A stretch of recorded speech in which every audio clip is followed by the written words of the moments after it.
تو چلیں کہ سپریم کورٹ میں وزیر اعلی کے انتخاب اور ڈپٹی اسپیکر کی رولنگ سے متعلق کیس کی سماعت جاری ہے۔ حمزہ شہباز کے وکیل منصور عوان کے دلائل مکمل ہو چکے ہیں۔ انہوں نے فل کورٹ بینچ بنانے کی استدعا کی ہے۔ دوران سماعت چودھری شجاعت کے وکیل بھی روسٹرم پر آ گئے۔ چیف جسٹس نے کہا، صلاح الدین صاحب، آپ کو ہم نے ابھی کیس میں فریق نہیں بنایا، آپ فل کورٹ پر دلائل دے سکتے ہیں۔ چودھری شجاعت کے وکیل نے موقف اپنایا کہ مائی لارڈ پارٹی بھی میری ہے اور خط بھی میرا ہے۔ دوران سماعت پرویز الہی کے وکیل بیرسٹر علی ظفر نے موقف اپنایا کہ کبھی کبھار حقائق اور قانون واضح ہوتے ہیں۔ ڈپٹی اسپیکر نے نتائج سنانے کے بعد چودھری شجاعت کا خط لہرایا۔ عدالتی فیصلے کا حوالہ دے کر کاف لیگ کے ووٹ مسترد کیے گئے۔ ڈپٹی اسپیکر نے کاف لیگ کو 10 ووٹ نکال دیے۔ حمزہ کو 179 اور پرویز الہی کو 186 ووٹ ملے۔ 10 ووٹ شمار نہ کر کے حمزہ کو وزیر اعلیٰ قرار دیا گیا۔ اسی پر مزید بات کریں گے، ہمارے ساتھ موجود ہمارے نمائندے ریحان شیخ سے۔ ریحان شیخ، اپڈیٹ کیجیے گا سماعت کے دوران اب تک کیا کچھ ہوا؟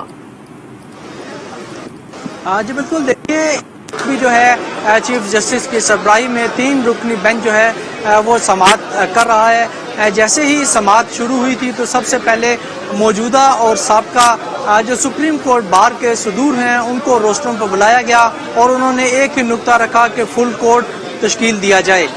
اس کے بعد حمزہ شہباز کے وکیل آئے اور انہوں نے دلائل دیے۔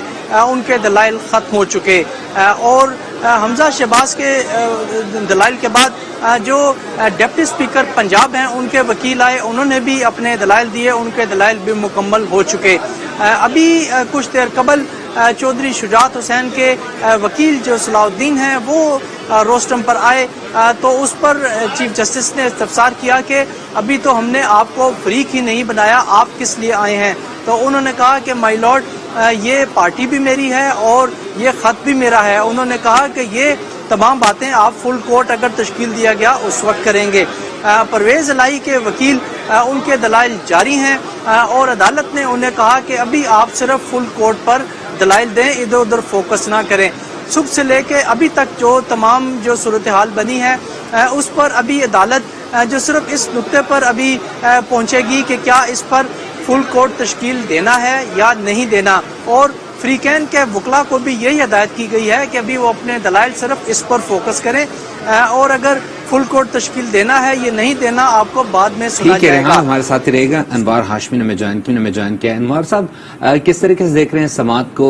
ایک طرف تو ہیں وکیل علی ظفر، ان کا کہنا ہے کہ گزشتہ 15 برسوں میں کئی سماعتوں کے لیے کہا گیا ہے کہ فل بینچ بنایا جائے، لیکن مسترد کر دی گئی ہیں ان تمام تر سماعتوں کو اور اس تمام تر استدعا کو بھی۔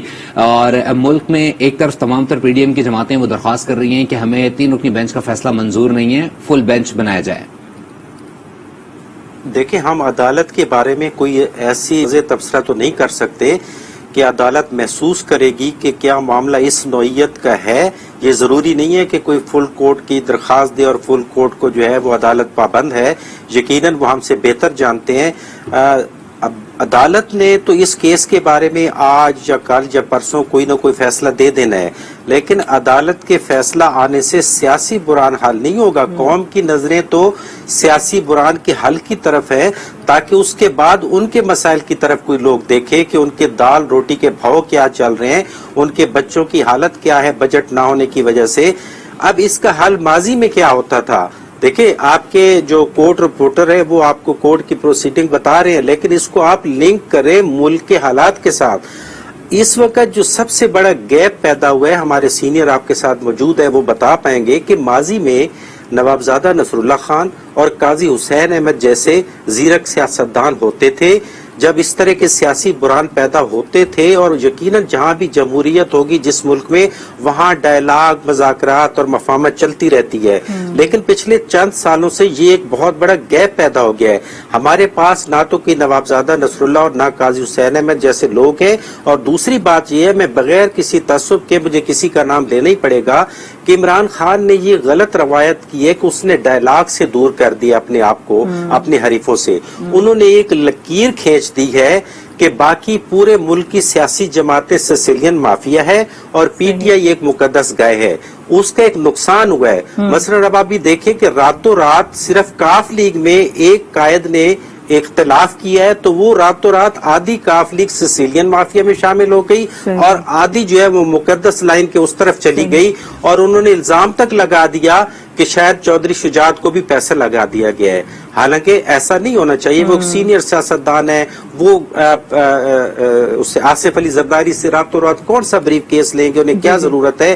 یہ سوچ جو ہے نقصان دے رہی ہے، جس کی وجہ سے معاملات عدالتوں بالکل آپ نے درست فرمایا، یہ سوچ جو ہے وہ نقصان دے رہی ہے کہ کہیں نہ کہیں کسی قسم کا کوئی کمپرومائز نہیں کیا جائے، حالانکہ سیاست میں چلتا ہی کمپرومائز ہے۔ ہمارے ساتھ موجود ہیں سلیم شیخ بھی۔ سلیم شیخ، آپ سے جاننا چاہیں گے جو صورتحال ابھی جیسے انوار صاحب نے بیان کی، تو واقعی ایک لائن کھینچ دی گئی ہے کہ ان سے بات نہیں کرنی تو نہیں کرنی، اور اگر زیرک سیاستدان کی اگر بات کرتے ہیں تو چودھری شجاعت بھی بہت سینئر سیاستدان ہیں، لیکن پھر ان کی شخصیت کو بھی متنازع بنا دیا گیا۔ جی سلیم۔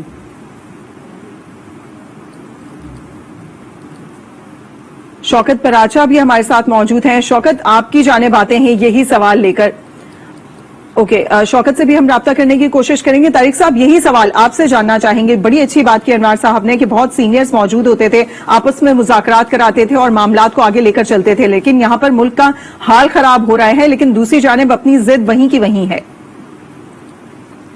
دیکھیے، یہ بات درست ہے، سیاست بیسیکلی تو راستے بنانے کا نام ہے، اپنی ونڈوز اپرچونٹیز کھولنے کا نام ہے، ڈائلاگ کا نام ہے، اور ڈائلاگ کر کے بیٹھ کر افہام و تفہیم کے ذریعے راستہ نکالنے کا نام ہے۔ جہاں کہیں ڈائلاگ ہو تو وہاں گفتگو ہوتی ہے۔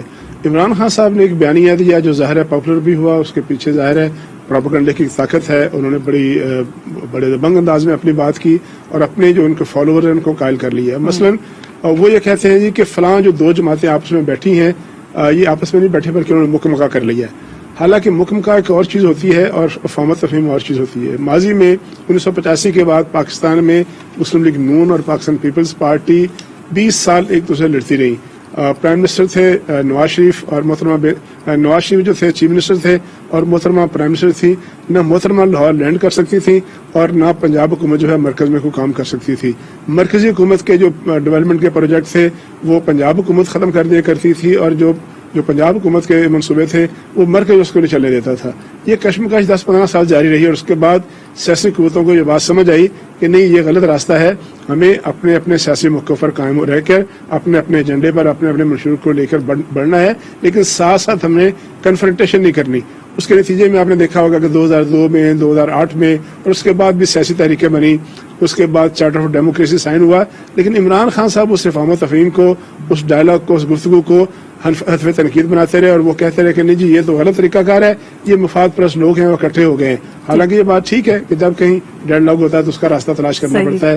انہوں نے 3 سال، 4.25 سال حکومت کی، 4.25 سال میں انہوں نے لیڈرز اپوزیشن سے ملاقات نہیں کی، انہوں نے کسی سیاسی جماعت سے ملاقات نہیں کی، انہوں نے کشمیر کے معاملے پہ اگر کوئی جوائنٹ سیشن ہوا تو اس میں وہ نہیں آئے، اس میں بھی انہوں نے ملاقات نہیں کی۔ طارق صاحب، اس چیز کا انہوں نے بہت پھر بعد میں نقصان بھی اٹھایا ہے، لیکن اس کو انہوں نے درست نہیں کیا۔ ابھی وہ سیم طریقے سے ہی جو سچویشن ہے وہ جاری ہے۔ طارق صاحب بھی ہمارے ساتھ موجود ہیں، دیگر پینلسٹ بھی ہمیں جوائن کر چکے ہیں۔ دوسری جانب اہم سماعت کا سلسلہ بھی جاری ہے، جس حوالے سے آپ کو اپڈیٹ